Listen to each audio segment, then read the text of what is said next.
This next story is one that is hard to tell, and the video is hard to watch.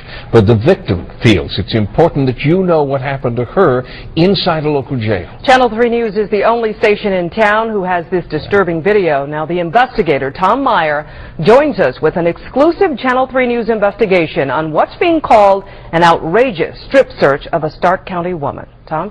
Well, Hope Steffi has sued the Stark County Sheriff, accusing deputies of using excessive and brutal force. The sheriff denies the allegation. Now, this story may be hard to watch, but the victim and her husband want me to show you what happened in hopes that you and those you love will never experience a night like this. You're going up for Hope Steffi is scared to death. Her husband, a high school educator, I want to show you this, okay? Can't believe what he's watching on videotape as Stark County Sheriff deputies pin his wife down to a jail cell floor.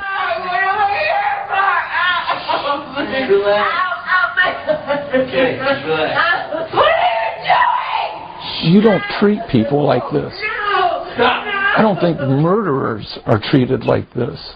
Steffi weighs 125 pounds. She's in handcuffs, face down. Yet her lawyers say up to 7 individuals working for the sheriff or jail are in the cell. Both women and men deputies forcibly remove all her clothes. Two males holding her down as she's butt naked. That's wrong. The video, obtained exclusively by Channel 3 News, gives us a rare inside look at what can happen to you or a loved one, even if you're the one who calls police for help. What did she say? She said she felt like she was raped without penetration. Back to this disturbing video in a moment. First, how did Steffi wind up in the sheriff's custody? Amazingly, it started with a 911 call for help. Who's crying? The girl that got attacked, my second cousin. Okay, what, is she hurt? She has a cut on her nose that's bleeding, and there's a patch of hair on the ground beside the car. A deputy responds to a report of an assault. Hope Steffi is identified as the victim, the one who needed help. But when help arrives, things get even worse. Hope was not treated as the victim. The situation gets complicated. Steffi says she accidentally turned over the wrong driver's license. It belonged to her sister who passed away. Steffi keeps it as a personal memento. Despite her pleas to return it, her lawyer says the officer refuses. The officer had said to her, "Shut up about your dead sister." The sheriff denied that allegation in a written response to Steffi's lawsuit. He accuses the injured Steffi of starting the altercation with a deputy. Soon, Steffi is put in the back seat of the sheriff's cruiser. Listen closely on dash cam video as Steffi's friend reassures her that she's the victim and that nothing will happen to her. I know you didn't do anything, Hope. He needs to know that it's not your fault. Eventually, Steffi is handcuffed and hauled away to the Stark County Jail to answer questions. Among them, do you have any weapons or sharp objects? Have you ever thought of harming yourself? When Steffi responds, now or ever, she says deputies knock her down and place her feet in a pretzel position. And you have to ask yourself, what was the purpose of this strip search? What was the necessity of it? This is a disorderly conduct claim. Steffi repeatedly questions officers about what they're doing. This is horrific. This is a government agency forcing their will on a citizen. Steffi pleads for deputies to stop, and when they begin removing her underwear and bra, she begins to scream.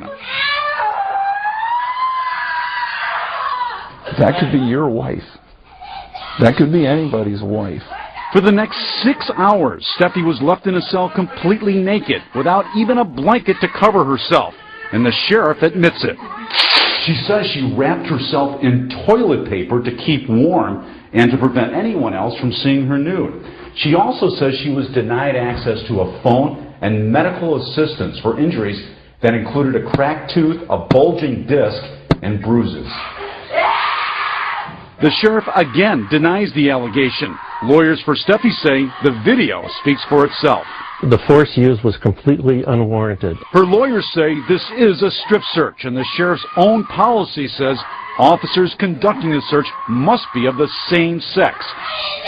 Clearly, in this case, men played a key role. The last two individuals to leave that cell with her completely naked were both men.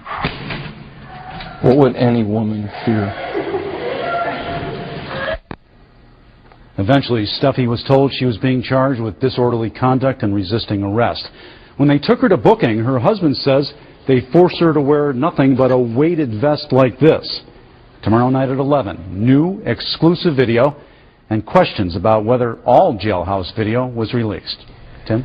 You're certainly right, Tom. It's hard to watch and hard to listen to. Have you heard from the Stark County Sheriff about all this? I have. Just this afternoon, he emailed me. He says he'll do most of his talking in court, but he did say they stripped Steffi of all her clothes for her own safety. He admits they forcibly removed her clothes because she refused to remove them voluntarily. Now, her husband says that's just not true. He says deputies stripped her without asking a single question.